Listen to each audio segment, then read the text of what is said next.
Hello everyone, आज के video में हम बात करेंगे लॉगरिदमिक रिलेशन की। इस वीडियो लेक्चर में मैं आपको लॉग से रिलेटेड सारी प्रॉब्लम्स बताऊंगा।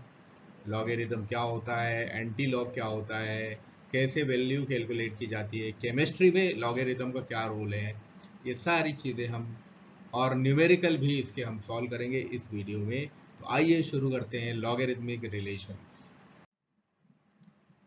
सबसे पहले हम बात कर लेते हैं इंडाइसिस की। इंडाइसिस, अब आप बोलेंगे कि सर हमको इंडाइसिस नहीं पढ़ना है, हमको तो लॉगरिदम पढ़ा। इंडाइसिस इसलिए बताया जा रहा है कि लॉगरिदम इजीली समझ में आ जाए। अगर आपको इंडाइसिस समझ में आएगा तो लॉगरिदम आराम से समझ लोगे। तो शुरू करते हैं इंडाइसिस। तो इंडाइसिस जो होता है एक ऐसा एक्सप्रेशन होता है जिसमें आपको किसी भी इंटीजर के ऊपर, किसी भी वेरिएबल के ऊपर पावर दिखाई देगी तो वो इंडाइसिस कहलाएगा। जैसे कि a की पावर n, अब a के ऊपर a क्या है, यहाँ पे एक वेरिएबल है, इसकी पावर लगा दी n। तो ये जो पावर है ये कोई भी नंबर हो सकता है। अब ये इंडेक्स जो होगा या एक्सपोनेंट जो होगा a का, वो n की पावर कहलाएगा, n कहलाएगा। मतलब जैसे कि मान लो n किसी होल नंबर की पावर, जैसे मान लो a के ऊपर 1 की पावर आ गई, इसका मतलब एक a है। a के ऊपर 2 की पावर आ गई, मतलब a से a मल्टीप्लाई है, a से एक a से दूसरा प्ले a। ऐसे ही a के ऊपर 3 की पावर आ गई तो a 3 टाइम्स मल्टीप्लाई है। a के ऊपर n की पावर आ गई, मतलब a number of time multiply होगा। तो इस तरह से जो वेरिएबल होगा वो उसकी पावर पर डिपेंड करेगा कि वो कितने टाइम्स मल्टीप्लाई होगा। तो ये कहलाएगा इंडेक्स या इंडाइसिस। इंडाइसिस को सेटिस्फाई करने के लिए कुछ रूल्स है। पहला रूल तो आपने देखा है कि a की पावर n, ये है फर्स्ट रूल, a की पावर n। तो किस तरह से a number of times multiply रहेगा। एग्जाम्पल के तौर पे देख लेते हैं, अगर 2 की पावर 3 है तो 2 3 टाइम्स मल्टीप्लाई होगा, आंसर आ जाएगा 8। तो ये बात समझ में आ रही होगी आपको एक्सपोनेंट्स की, एक्सपोनेंट इंडेक्स क्या होते हैं। अगर नेगेटिव पावर है, ए की पावर अगर नेगेटिव है, माइनस एन है, तब क्या होगा, 1/n, A to power n हो जाएगा। यानी ए की पावर -2 है तो क्या हो जाएगा, ए की power -2 is equal to 1/a² हो जाएगा। एग्जाम्पल के तौर पर a इक्वल टू अगर 2 है तो 2 की पावर -1 होने पर ये 1/2 हो जाएगा, या 2 की पावर -2 होने पर ये 1/2 इंटू 2 मतलब 1/4 हो जाएगा। इस तरह से हम पावर्स को वेरिएंट के को पावर्स के टर्म्स में बता सकते हैं। अब हम हमारे अगर और भी थोड़ा कुछ देख लेते हैं कि अगर a की पावर 0 होगी तो वैल्यू क्या आएगी। अगर a की पावर 0 होगी तो वैल्यू आएगी 1। जैसे 8 की पावर 0 है तो वैल्यू आ गई 1। तो किसी भी नंबर की पावर अगर 0 होगी तो वैल्यू क्या आ जाएगी, 1। तो ये ध्यान रखना है। यदि फ्रैक्शनल पावर है यानी 1/2 है, जैसे a की पावर 1/n है तो वो हो जाएगा n√a। जैसे 9 की पावर 9 की पावर 1/2 है तो ये हो जाएगा 2√9 लिख सकते हैं इसको हम, जिसकी वैल्यू आ जाएगी 3। अब ये 3 कैसे आ गया, तो ये 3 ऐसे आ गया कि 9 की पावर कितनी है, 1/2। अभी ऐसे सिंपली कर लेते हैं इसको। तब 9 का मतलब 3 इंटू थ्री 9, 3 इंटू 3 की पावर क्या है, 1/2 है। तो हम क्या लिख सकते हैं, 3 की पावर क्या लिख सकते हैं, 2 लिख सकते हैं। 3 की पावर 2 है और आगे पावर है 1/2, यानी हम इसको लिख सकते हैं 3 की पावर 2 इंटू 1/2। तो ये 2 से 2 हो गया कैंसिल, बचा क्या, 3। वही आंसर यहाँ पे आ रहा है 3। तो इस तरह से आप पावर्स को कैलकुलेट कर सकते हैं। अगर किसी की पावर फ्रैक्शनल पावर है तो उसको इस तरह से हम कैलकुलेट कर लेंगे। 8 की पावर 1/3 है तो क्या आ जाएगा आंसर उसका? 2 आ जाएगा। कैसे आ जाएगा? जैसा मैंने अभी बताया ठीक उसी तरह आप कैलकुलेट कर सकते हैं। 2 इंटू 2 इंटू 2 यानी 2 3 टाइम्स मल्टीप्लाई रहेगा, 2 की पावर 3 हो जाएगी। 3 इंटू 1/3 मतलब 1 मतलब 2 आंसर आ जाएगा। तो अगर फ्रैक्शनल पावर है तो इस तरह से आंसर मिल जाएगा। यदि सभी इंडाइसेस जो ये रूल्स हैं इनको सेटिस्फाई करेंगे तब इनके एप्लीकेशन देखिए। तो पहला रूल जो है वो है ए की पावर एम अगर होगा, अगर ए की पावर एम होगा तो ए की पावर एम होगा इनटू ए की पावर एन होगा, तब दोनों जो पावर हैं वो प्लस हो जाएंगी। पहला रूल ये बोलता है यदि वेरिएबल्स की पावर आप वेरिएबल आपस में मल्टीप्लाई में है तो उनकी पावर ऐड हो जाएंगी। जैसे 2 इंटू 2 के ऊपर पावर 2 के ऊपर पावर 2 दोनों की पावर हो गई ऐड तो ये आ जाएगा 4। ठीक है, इसके चलो इसमें पावर हम लगा देते हैं, 5 यहाँ लिख दिया है, यहाँ पे हम लगा देते हैं पावर 3, 2 की पावर 3 तो ये हो गया 2 की पावर 5 मतलब आंसर आ गया 32। ऐसे रूल 2, अगर a की power m divide by a की पावर n है तब दोनों पावर क्या हो जाएगी? माइनस हो जाएगी एक दूसरे से। मल्टीप्लाई में है तो प्लस होगी, डिवाइडेड में है तो माइनस हो जाएगी। तो 2 की पावर 5 डिवाइड बाय 2 की पावर 2 इज इक्वल्स टू क्या हो जाएगा? माइनस होके 2 की पावर 3 आ गया और आंसर आ गया 8। ठीक है, ठीक ऐसे ही अब आते हैं लॉगेरिथम पर। तो लॉगेरिथम बेसिकली क्या होता है? लॉगेरिथम जो है मिरर इमेज होती है इंडाइसिस की, यानी जो अभी हमने इंडाइसिस देखा उसकी मिरर इमेज है लॉगेरिथम। कैसे? इंडाइसिस में हम बता रहे थे कि m is equal to B की पावर n, तो अब लॉग में हम बताएंगे log b, log base b m equal to n। इसमें और इसमें डिफरेंस देखिए आप, यहाँ m is equal to B की पावर n था और यहाँ पे b की पावर क्या हो गया? m हो गया और इक्वल टू क्या आ गया? n आ गया। तो ये हम बोल रहे हैं कि जो लॉग होता है वो इंडाइसिस का मिरर, इसलिए हम इंडाइसिस बताना चाह रहे थे। तो m का जो लॉग है वो b बेस पर n है, जब बेस b होगा तब वो n है। ऐसे ही यदि y equal to x to the power n हो तब n equal to log x, log base x y हो जाएगा। यदि y बेस है, सॉरी x बेस है, तब y की वैल्यू n हो जाएगी।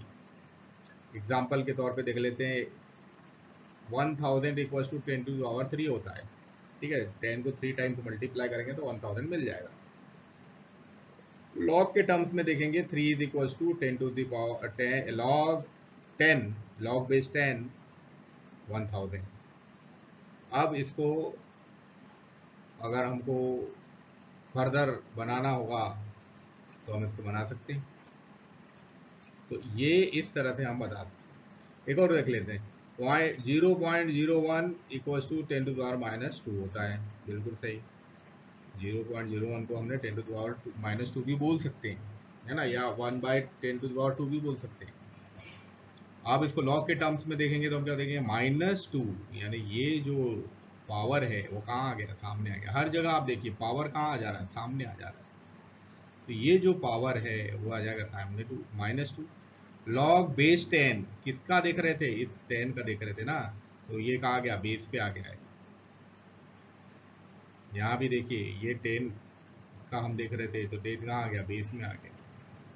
और किसके लिए देख रहे थे? यहाँ 1000 के लिए देख रहे थे, यहाँ 0.001 के लिए देख रहे थे, तो वो वैल्यू इस तरह से हम लॉग बना सकते हैं, लॉग बता सकते हैं। लॉग की वैल्यूज इस तरह से बता सकते हैं। तो ये तो अभी शुरुआत है, अभी आगे हम आपको और लॉग के बारे में डीपली बताएंगे, ब्रीफली डिस्कस करेंगे। अभी तो ये शुरू किया है, धीरे धीरे आपको समझ में आएगा और इसके थ्रू हम पीएच के क्वेश्चन सॉल्व करेंगे कि किस तरह से पीएच कैलकुलेट किया जाएगा। तो लॉगरिदम में हम कुछ बेसिक आइडियाज दे देते हैं, लॉगरिदम होता क्या है और अच्छे से समझ लेते हैं इसको। तो लॉगरिदम जो होता है ये, इसको हम बोलते हैं लॉग ऑफ अ नंबर, किसी नंबर का लॉग। तो लॉगरिदम एक पावर होती है जिसके लिए बेस लेना होता है और वो उस नंबर के इक्वल होती है। जैसे कॉमन जो बेस इसमें ले जाते हैं वो बेस 10 होता है या बेस ई होता है। अगर बेस ई ले रहे हैं तो उसको नेचुरल लॉग बोलेंगे। बेस 10 के थ्रू ही कैलकुलेशन किए जाते हैं। तो बेस 10 के लॉगरिदम में जैसे 10 को 3 टाइम मल्टीप्लाई कर दिया तो 1000 आ जाएगा। तब 10 का क्यूब किसके इक्वल है? 1000 के इक्वल है। तो 10 टू द पावर 3, यहाँ पे ये क्या है? 10 टू द पावर 3, पावर में है 3, 103 नहीं है, 10 टू द पावर 3 है। 10 to the power 3 is equals to 1000। तो अगर इसका लॉग लेना होगा तो हम क्या कर लेंगे? तो बेस में हमारे क्या आ जाएगा? बेस में आ जाएगा ये 10, ठीक है। पावर कहाँ आ जाएगी? इक्वल में आ जाएगी। और 1000 कहाँ आ जाएगा? सामने आ जाएगा। कैसे हो जाएगा? देखिए, ये पावर कहाँ आ गई? इक्वल में आ गई। 10 कहाँ आ गया? बेस में आ गया। और 1000 कहाँ आ गया? लॉग के पास। यानी हम बोल रहे हैं कि लॉग 1000 की वैल्यू निकाल रहे हैं इस तरह से। इस तरह से आप लॉग को बता सकते हैं। लॉग की मदद से हम बहुत सारी चीज़ें कैलकुलेट कर सकते हैं। तो लॉग की कुछ प्रॉपर्टीज़ हैं, प्रॉपर्टीज जान लेते हैं। लॉग के लिए सबसे जो कॉमन बेस यूज़ किया जाता है वो ई किया जाता है। ई का मतलब होता है नेचुरल लॉगरिदम, जिसको एल एन के रूप में लिखा जाता है, जिसको एल एन के टर्म्स में लिखा जाता है। अगर नेचुरल लॉग लिख रहे हैं तो वो एल एन बोलेंगे उसको। ई जो होता है एक न्यूमेरिक कांस्टेंट होता है। जैसे पाई एक न्यूमेरिक कांस्टेंट है, वैसे ही ई भी एक न्यूमेरिक कांस्टेंट है, मतलब इसकी वैल्यू होती है 2.303। तो ये जो ई है ये कुछ सीक्वेंस टर्म का की लिमिट के इक्वल होता है, जो 1+1 divide by N to the power N होता है, जहाँ पे एन एक इंटीजर है जो बड़ा होता जाता है। जैसे कि यदि एन की वैल्यू 10,000 है, 2.718145 इसकी वैल्यू आ जाएगी। कैसे आएगी? तो इस तरह से, इस फॉर्मूले को यूज़ करके ये वैल्यू आ जाएगी। तो ये लॉगरिदम की प्रॉपर्टी है, ये ज़्यादा हमारे यूज़ में नहीं आती, बस ये हमको पता होना चाहिए कि ई का मतलब क्या है। कहीं कहीं बार आप देखते हो एल एन लिखा होता है, तो एल एन का मतलब क्या है? एल एन का मतलब natural log. L N natural, N का मतलब नेचुरल, एल का मतलब लॉग, नेचुरल लॉग। उसको फिर मैथमेटिकली सॉल्व करने के लिए फिर लॉग में कन्वर्ट करते हैं, लॉग बेस 10 में, और जिसकी वैल्यू होती है 2.303। कुछ फंडामेंटल प्रॉपर्टीज हैं लॉगरिदम की, यानी कुछ फॉर्मूले हैं। इन फॉर्मूले को अगर हम ध्यान में रखेंगे तो हमारे बहुत सारे क्वेश्चन इजीली सॉल्व हो जाएंगे। पहला फॉर्मूला है प्रोडक्ट फार्मूला।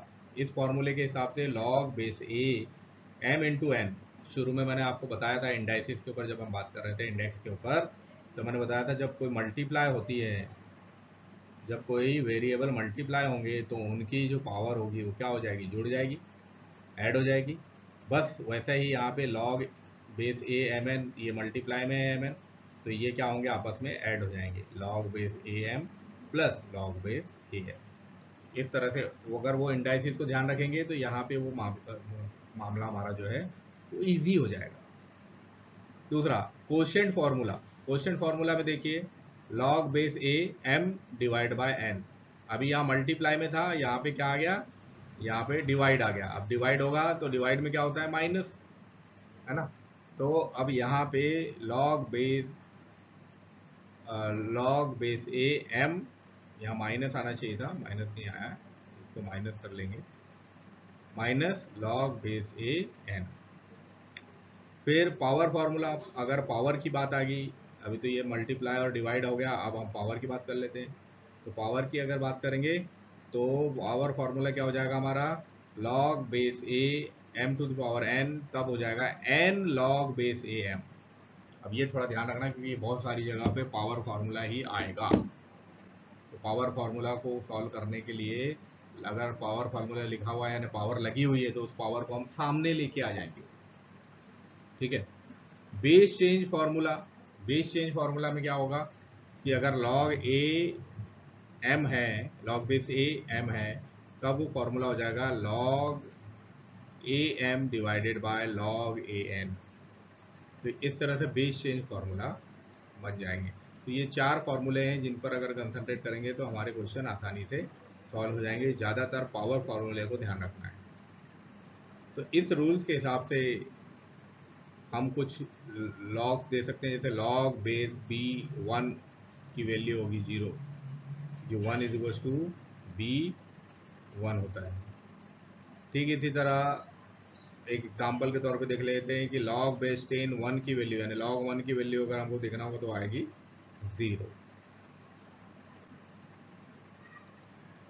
ऐसे ही log base b 1 by x की वैल्यू क्या हो जाएगी, माइनस लॉग बी एक्स हो जाएगी। ठीक है। जैसे लॉग बेस 10 1 बाई 3, इसकी वैल्यू क्या हो जाएगी, माइनस लॉग 10 3। ठीक है। फिर इसी तरह लॉग बी बी की वैल्यू हो जाएगी 1। क्यों, क्योंकि बी की पावर 1 होती है तो वो उसकी वैल्यू 1 बी ही होती है, तो 1 आ जाएगा। जैसे कि लॉग बेस 10 10 की वैल्यू 1 होगी, तो ये बहुत बार आएगा, इसको ध्यान रखना पड़ेगा कि लॉग बेस 10 10 की वैल्यू क्या होगी, तो 1 होगी, इसको ध्यान रखना है। फिर log base B N root X की जो वैल्यू होगी 1 by N log B base B X. इस तरह से इन वैल्यूज को हमको ध्यान रखना है, इनको ध्यान में रखते हुए हमको न्यूमेरिकल सॉल्व करने हैं। अब लॉगरिदम के कुछ एप्लीकेशंस हैं। लॉगरिदम जो है कॉम्प्लिकेटेड कैलकुलेशंस में यूज होता है, कंपाउंड इंटरेस्ट को कैलकुलेट करने में यूज होता है, पॉपुलेशन ग्रोथ को कैलकुलेट करने में यूज होता है, डिप्रिशिएशन वैल्यू कैलकुलेट करने में लॉगरिदम का उपयोग किया जाता है। अब लॉग टेबल के बारे में भी थोड़ी बात कर लेते हैं कि लॉग टेबल कैसे देखें। कई बहुत सारे स्टूडेंट्स को लॉग टेबल देखनी नहीं आती है, तो वे आसानी से समझ सकते हैं कि लॉग टेबल हम कैसे देखेंगे।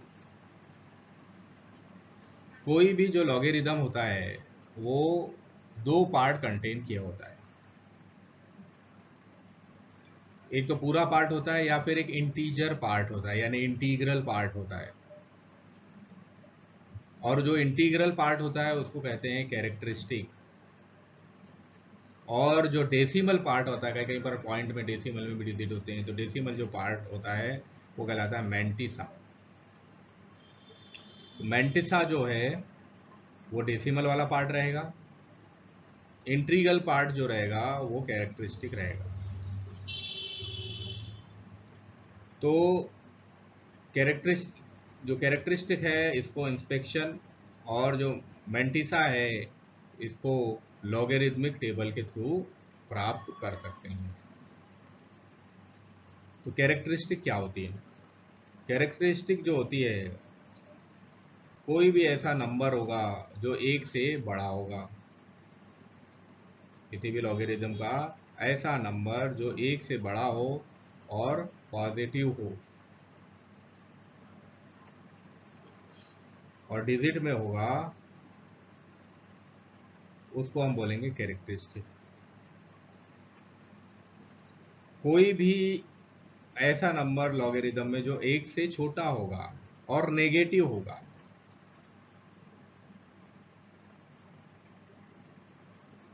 और 0 से ज़्यादा इसके अंदर वैल्यूज होंगी, नंबर होंगे डेसिमल के राइट में, तो वो भी कैरेक्टरिस्टिक कहलाएगा। यदि कैरेक्टरिस्टिक के अलावा वहाँ कोई ज़ीरो नहीं है तो अब हम उसको -1 लिखेंगे। जैसे कि यहाँ देख सकते हैं इस टेबल में, अगर वैल्यू नंबर दिया हुआ 9.40 तब कैरेक्टरिस्टिक होगी 0। अगर नंबर दिया है 81 तो कैरेक्टरिस्टिक हो जाएगी 1 प्लस में।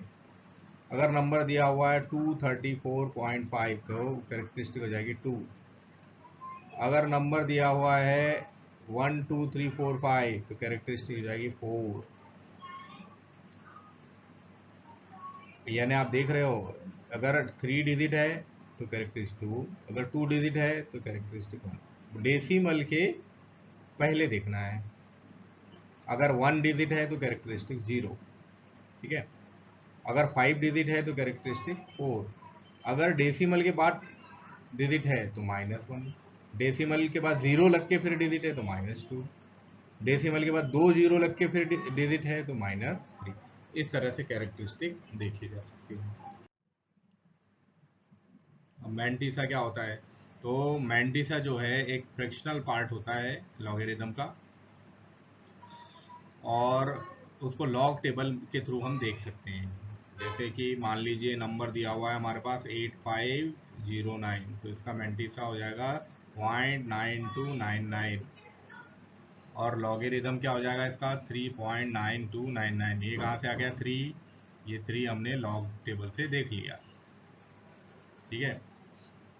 ऐसे ही लॉग 850.9 का देखना होगा तो मैंटिसा तो सेम ही रहेगा 0.9 के लिए। अब 850 की वैल्यू हमको देखनी है तो वो आ जाएगी 2। ऐसे ही 85 की वैल्यू आ जाएगी 1, ठीक है। ये 1 कहाँ से आया? कैरेक्टरिस्टिक। ये 2 कहाँ से आया? कैरेक्टरिस्टिक। ये 3 कहाँ से आया? कैरेक्टरिस्टिक। 4 डिजिट दिख रहे हैं मतलब 3, 3 डिजिट दिख रहे हैं मतलब 2, 2 डिजिट दिख रहे हैं मतलब 1, एक सिंगल डिजिट है मतलब 0 दिख रहा है, यहाँ पे 0 आ गया। इस तरह से हम लॉग देख सकते हैं, इस तरह से हम लॉग इन दे सकते हैं और मैंटिसा को भी समझ सकते हैं। अब यहाँ पे वैल्यू आ गए 0.8509, तब 1 के ऊपर बार, क्योंकि माइनस में लिखना है इसको तो माइनस में न लग के इसके ऊपर 1 के ऊपर बार लगा दिया। 1 बार, -1 नहीं बोलेंगे उसको, फिर हम 1 बार बोलेंगे। अब यहाँ पे आ गया तो -2 मतलब 2 बार। यहाँ आ गया -3 मतलब 3 बार। 3 बार, 1 बार 0.9299, 2 बार 0.9299, 3 बार 0.9299। इस तरह से हम लॉग में मैंटिसा और कैरेक्टरिस्टिक को देख सकते हैं। अब कुछ इम्पोर्टेंट चीज़ें हैं लॉग के बारे में, वो देख लेते हैं। कॉमन सिस्टम में जो लॉगरिथम होता है उसमें कैरेक्टरिस्टिक बड़ी इंपॉर्टेंट होती है। तो ये जो कैरेक्टरिस्टिक होती है ये पॉजिटिव हो सकती है, नेगेटिव हो सकती है, हमने देखा अभी।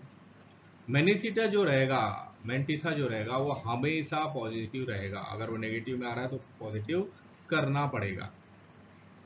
नेगेटिव में मैंटिसा अगर कोई है तो उसको पॉजिटिव मैंटिसा में कन्वर्ट करना पड़ेगा, उसके बाद ही लॉग टेबल के ऊपर जाएंगे। जैसे मान लीजिए -2.6278 का देखना है तो ये -3 प्लस 3 -2.627378। अभी -3 कहाँ से आया तो हमने इसको राउंड ऑफ कर दिया, -3 प्लस ये जो वैल्यू है इसके साथ माइनस कर दी, तो वैल्यू हमको दे रखी है। अब जो रिजल्ट आएगा वो काय में आएगा? माइनस में आएगा, तो माइनस के लिए उसके ऊपर लगा दिया बार, और मैंटिसा अपना कैसा हो गया? प्लस हो गया, क्योंकि तो इस तरह से हम मैंटिसा को माइनस से प्लस में कन्वर्ट कर सकते हैं। सभी प्रकार के जो लॉग रहेंगे वो सेम बेस वाले रहेंगे और उन पे सेम रूल अप्लाई होंगे वैल्यू सॉल्व करने के लिए। जो कॉमन बेस होंगे लॉगरिथम के, जैसे बेस 10, तो उनकी वैल्यू फिक्स्ड रहेगी। जैसे बेस ई की वैल्यू है 2.718281, और जैसे कि पहले ही हमने बताया कि जो बेस ई होता है वो नेचुरल लॉग कहलाता है, और नेचुरल लॉग के लिए वैल्यू है 2.303। तो log base E X is equal to L N X, L N X मतलब नेचुरल लॉग एक्स। यदि y is equal to exponential X है तो e की पावर x हो जाएगा, then log base E y is equal to x हो जाएगा, तब L N Y is equal to X हो जाएगा। इस तरह से अब हम बात कर लेते हैं एंटी लॉगेरिदम की। एंटी लॉगेरिदम का मतलब the process of finding the anti log, यानी टेबल में आपको एंटी लॉग देखने की जो प्रोसेस है वो एंटी लॉगेरिदम के अंदर आएगी। यानी जो लॉगेरिदम दिया हुआ है उसका जस्ट रिवर्स जो रहेगा प्रोसीजर, वो एंटी लॉगेरिदम कहलाएगा। एंटी लॉग को निकालने के लिए, एंटी लॉग को देखने के लिए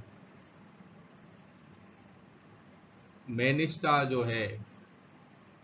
जो है वो देखा जाएगा। जैसे कि मान लीजिए नंबर दिया हुआ है 7 to 9, तो लॉगेरिदम इसका हो रहा है 2.8627। 2 क्यों है? क्योंकि 3 डिजिट है तो कैरेक्टरिस्टिक 2 रहेगा। ठीक है, मेनिस्टा इसका जो है 8627 है, मेंटिसा जो है 8627 है, तो 2.8627 हो गया। एंटी लॉग क्या हो जाएगा? 2729.0 लग गया।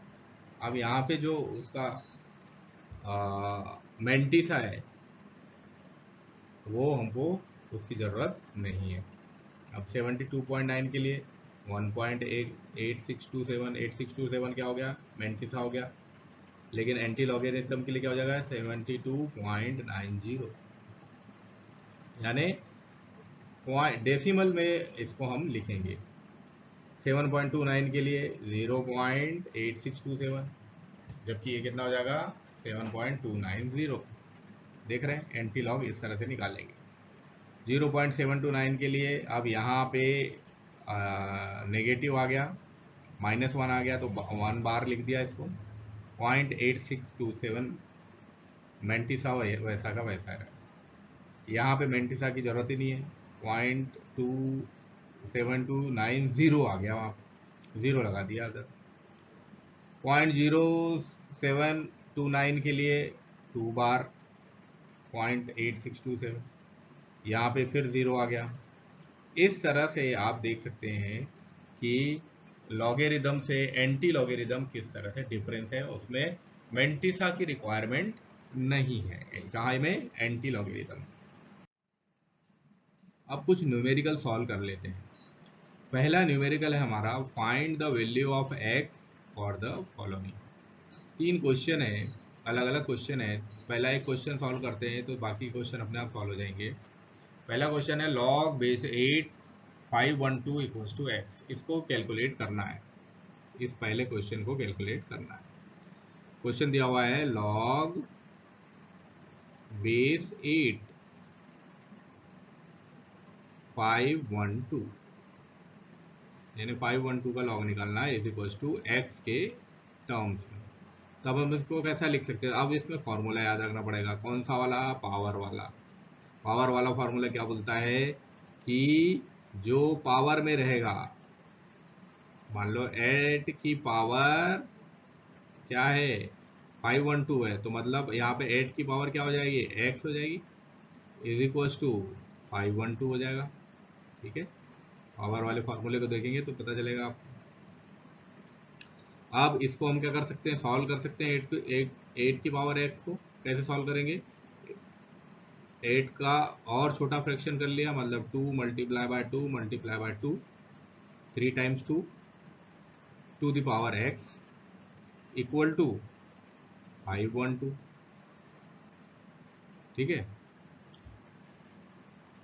अब यहाँ आ गया, हम इसको लिख सकते हैं 2 की पावर 3 और उसकी power x is equal to 512।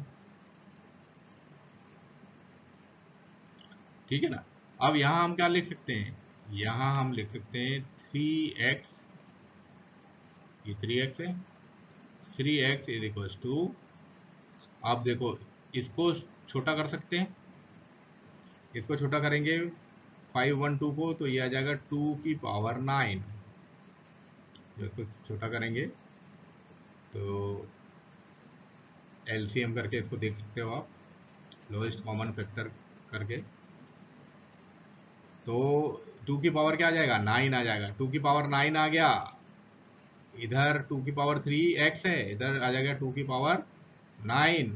2 तो कॉमन है, तो ये हो गया कॉमन, तो ये आ जाएगा 3x इज इक्वल टू 9।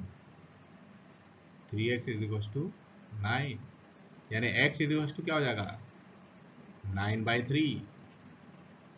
मतलब x इज इक्वल टू क्या आ जाएगा, 3। इस तरह से x की वैल्यू क्या आ गई, 3। इस तरह से आंसर निकालेंगे। मुझे लगता है समझ में आया होगा, नहीं आया होगा तो थोड़ा सा फिर से बैक जाओ आप, बैक जाके फिर वापस जो मैंने समझाया है इसको समझो, समझ में आ जाएगा।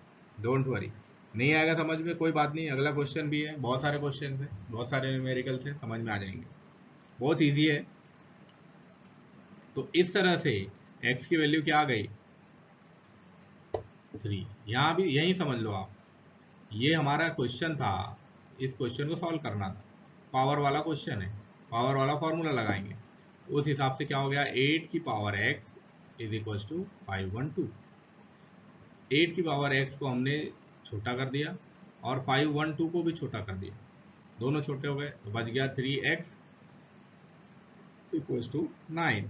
3x इक्वल टू 9, x की वैल्यू 3।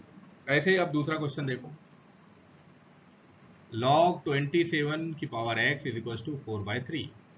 अब यहाँ पे log 27 की पावर x है, फिर पावर वाला है, फिर वही चलेगा। अब 27 की पावर क्या हो जाएगी, 4/3 हो जाएगी। जैसे यहाँ 8 की पावर क्या हो गई थी, x हो गई थी, यहाँ 27 की पावर क्या हो जाएगी, 4/3 हो जाएगी। तो 27 की पावर देखो यहाँ पे, 27 की power 4/3 is equal to x, is equal to x। या हम इसको लिख सकते हैं 3 को अगर 3 टाइम मल्टीप्लाई करेंगे तो 27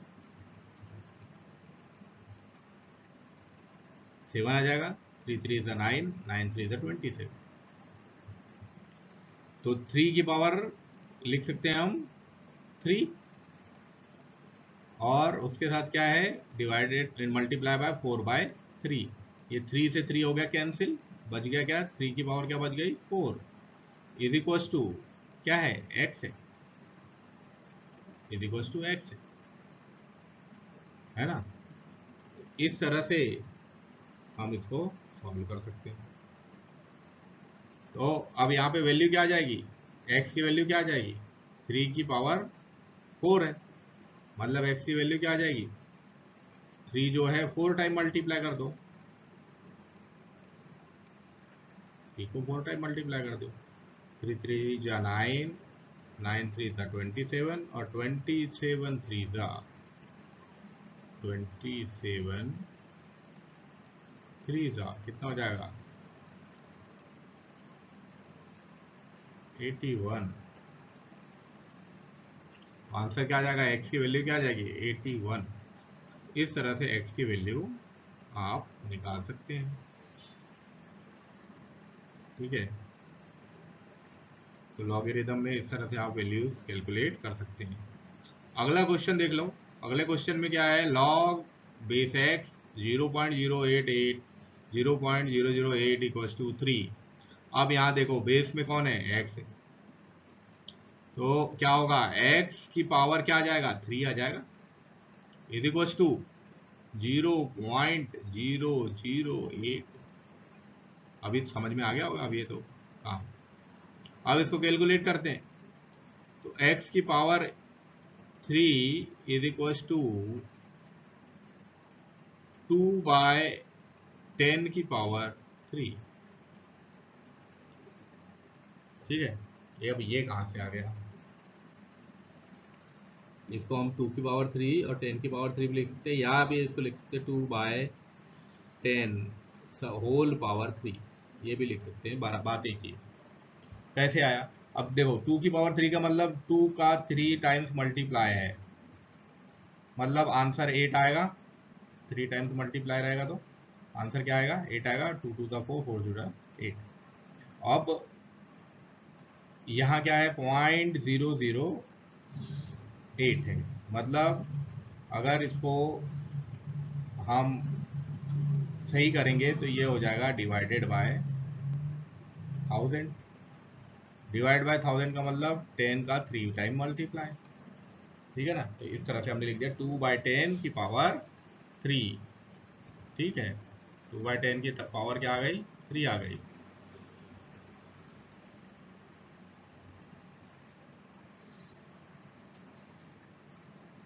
हम्म तो इस तरह से 2/10 की पावर 3 आ गई। 2/10 की पावर 3, दोनों 3 हैं। x की पावर भी 3 है, तो x की पावर जो 3 थी इज इक्वल टू 2/10 की पावर भी 3 आ गई। तो ये 3 जो है वो हो गए कैंसिल। अब बच गया क्या? x इज इक्वल टू 2/10 बच गया। मतलब x की वैल्यू क्या आ गई? 0.2 आ गई। इस तरह से आपको कैलकुलेट करना है।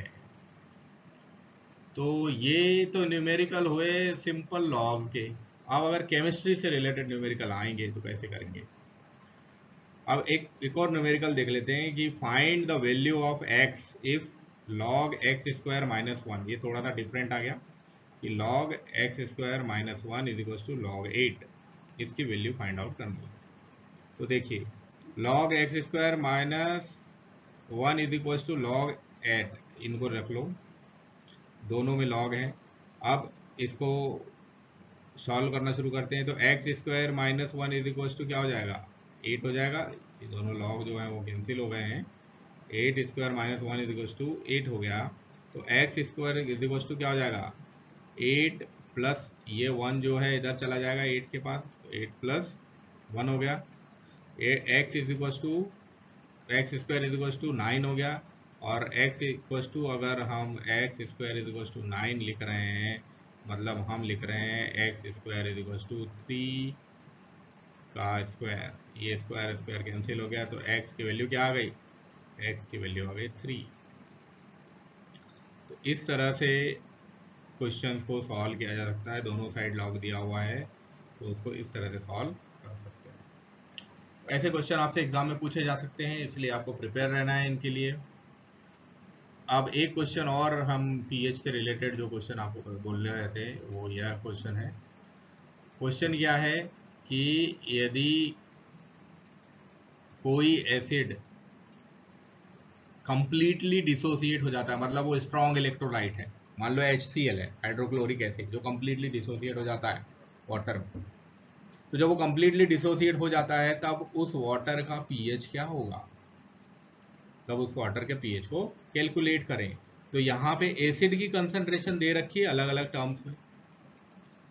अब देखिए, पीएच का मतलब क्या होता है? पीएच की परिभाषा है, मैं नीचे एक डिस्क्रिप्शन बॉक्स में मैं वीडियो लिंक डाल दी है, उसमें आप देख लेना। पीएच की डेफिनेशन उसमें दी हुई है बहुत आसान शब्दों में। आप वो वाला वीडियो वॉच कर लीजिए, आपको पीएच समझ में आ जाएगा। तो पीएच जो होता है वो नेगेटिव लॉगरिथम होता है हाइड्रोजन आयन की कंसंट्रेशन का। तो पीएच की डेफिनेशन आपको वहां से मिल जाएगी। तो pH is equal to minus log concentration of H plus ion. ठीक है, तो H प्लस आयन की वैल्यू दे रखी है, concentration of H plus ion की वैल्यू अलग अलग दे रखी है, 0.00025 mole, 12 into 10⁻⁵ mole, m by 2000, 0.0325 mole. इस तरह से अलग अलग वैल्यूज दे रखी है किसकी? H की। तब अब इसका सॉल्यूशन देख लेते हैं। सबसे पहले 0.00025 मोल का, तो 0.0025 मोल के लिए H प्लस की कंसंट्रेशन दे रखी है 0.00025। दोनों साइड हम ले लेते हैं log, log H plus, concentration of H plus is equal to log 25 into 10⁻⁵। अब ये कहाँ से आ गया? 25 इंटू 10⁻⁵। हमने क्या किया? ये जो 0.0000 था इसको हमने 25 बना दिया, डिवाइडेड बाय कर दिया 10⁻⁵, यानी 10 के पास 5 जीरो लगा दिए। किसके हिसाब से? इस डेसिमल के बाद के नंबर के हिसाब से। तो उसको हमने ऐसा लिख दिया। उसको हम और सरल शब्दों में ऐसा लिख सकते हैं कि 25 इंटू 10⁻⁻⁵। तो ये इस तरह से हमने उसको लिख दिया। ठीक है, तो ये आ गया log 25 इंटू 10⁻⁻⁵। अब हमको इस वाले log को कैलकुलेट करने की जरूरत पड़ेगी। इन दोनों log को अंदर मल्टीप्लाई कर दिया तो आ गया log 25 प्लस log 10⁻⁵। log 25 तो एज इट इज ही रहेगा, इसकी log टेबल से हम वैल्यू निकाल लेंगे। ये जो -5 है ये log के आगे आ जाएगा, मतलब हमने अगर कोई वैल्यू रखी है कि log 10 टू द पावर -5, मतलब ये लिख सकते हैं हम -5 log 10। अब log बेस 10 की वैल्यू क्या होती है? 1 होती है, शुरू में बताए थे। log बेस 10 की वैल्यू क्या होती है? 1 होती है। तब यहाँ पे क्या हो जाएगा? log 25 -5, ये तो log बेस 10 हो गया 1। तो मतलब बचा क्या? बचा सिर्फ यही log 25 -5 बचा। अब log 25 की वैल्यू हम कहाँ से निकालेंगे? लॉग टेबल से। log 25 की वैल्यू -5 हम उसके साथ हम माइनस कर दो 5 को। तो अब -5 कर दोगे, लेकिन हमको निकालना है पीएच, और पीएच होता है नेगेटिव लॉग। तो मतलब ये जो अभी लॉग देख रहे थे हम पॉजिटिव देख रहे थे, अब ये हो जाएगा नेगेटिव। अब जब यहाँ नेगेटिव लग गया तो मतलब इक्वेशन के उधर भी नेगेटिव, यानी चार्जेस चेंज होंगे। अब यहाँ पे पहले पॉजिटिव चार्ज था इसके पास, अब हो जाएगा नेगेटिव, और इसके पास नेगेटिव चार्ज था तो हो जाएगा पॉजिटिव, क्योंकि इधर लग गया है नेगेटिव। तो इस तरह से चार्जेस चेंज हो जाएंगे। अब चार्जेस चेंज हो गए तब पीएच क्या हो जाएगा? तब पीएच हो जाएगा 3.6020। अब ये क्या हुआ यहाँ पे? यहाँ पे दोनों माइनस हो गए, लेकिन क्योंकि बड़े नंबर के सामने प्लस चार्ज लगा हुआ है, यानी प्लस का साइन लगा हुआ है, तो इसलिए जो वैल्यू आएगी वो प्लस में आएगी। तो पीएच हो जाएगा 3.6020। मतलब वो जो पीएच रहेगा, पीएच वैल्यू के हिसाब से वो जो सॉल्यूशन रहेगा एसिडिक रहेगा, और एसिड तो घुला हुआ है उसके अंदर। और हम जानते हैं पीएच स्केल में 0 से लेके 7 के बीच में एसिडिक वैल्यू होती है, 7 से ऊपर 14 तक बेसिक वैल्यू होती है, तो ये तो एसिडिक होगा। तो इस तरह से लॉग के थ्रू हम पीएच की वैल्यू कैलकुलेट कर लेंगे। तो ये तो पहला क्वेश्चन हुआ। दूसरे क्वेश्चन में देखो, दूसरा क्वेश्चन क्या है हमारा? 12 इंटू 10⁻⁻5 m। अब इसके लिए तो यहाँ m का मतलब मोलैरिटी है, तो मोलैरिटी को तो 1 मान सकते हैं हम। तो अब यहाँ पे हमको 12 इंटू 10⁻⁵ के लिए निकालना है। तो इसके लिए फिर वही करेंगे, concentration of H plus ion. 12 into 10⁻⁵, दोनों का लॉग ले लेंगे, दोनों का लॉग ले लिया, दोनों का लॉग ले लिया तो क्या होगा? दोनों का लॉग ले लिया तो क्या होगा? देखिए, दोनों का लॉग ले लिया तो ये हो गया log concentration of H plus ion log 12 into 10⁻⁵। इसको और इजी कर देते हैं तो log 12 -5 log 10/10, इनकी वैल्यू क्या हो जाएगी? 1 हो जाएगी। तो यहाँ क्या बच जाएगा? log 12 -5, log 12 की वैल्यू ले लो, log 12 की वैल्यू क्या होती है? तो log 12 की वैल्यू होती है 1.0791। ठीक है, अब क्योंकि ये माइनस लॉग है तो -5 +5 में कन्वर्ट हो जाएगा, और प्लस log 12 जो है माइनस log 12 में कन्वर्ट हो जाएगा। इनकी वैल्यू कर दी 5 - 1.0791, तो आंसर आ गया 3.9208। ये हो गया पीएच। किसके लिए? इसके लिए। ऐसे ही अगर m/2000 का करना है तो ये वैल्यू आ जाएगी, इस तरह से कैलकुलेट कर लेंगे। दोनों साइड हमको लॉगरिथम लेना पड़ेगा। 1/2000 log 1 माइनस log 2000। log 1 की वैल्यू 0 होती है, log 2000 की वैल्यू 3.3010। ठीक है, अब ये कहाँ से आ गया? तो ये अब आप देखोगे क्या, अपना कैरेक्टरिस्टिक 4 वैल्यू है मतलब 3, और 0 का हमको अनिश्चित हिस्सा देखना पड़ेगा, वो आ जाएगा 3010.3010। इस तरह से हम पीएच निकाल लेंगे। अब इसके बाद जो आखिरी वाला है क्वेश्चन 0.0325 मोल्स, इसके लिए देखेंगे तो यहाँ पे भी फिर सेम लिखेंगे, concentration of H plus ion, उसकी वैल्यू लिख दी, दोनों का लॉग ले लिया, लॉग लेने के बाद इसको और इजी कर दिया, इसको 10⁻⁻² के टर्म्स में कन्वर्ट कर दिया, ये 10⁻⁻² के टर्म्स में कन्वर्ट हो गया। इसके बाद इसका दोनों का लॉग ले लिया, दोनों का लॉग इस तरह से आ गया। अब फिर 10⁻⁻² का लॉग क्या हो जाएगा, 2 log 10 हो गया, तो इसकी वैल्यू तो 1 हो गई, बचा क्या, log 3.25 माइनस 2, log 3.25 की वैल्यू हो गई, ये लॉग टेबल से देख ली हमने, 0.519119 minus 2 equals to minus 1.1, value minus में आएगी क्योंकि बड़ा जो नंबर है उसके सामने माइनस लगा हुआ है, तो वैल्यू माइनस में आएगी, वैल्यू माइनस में आ गई।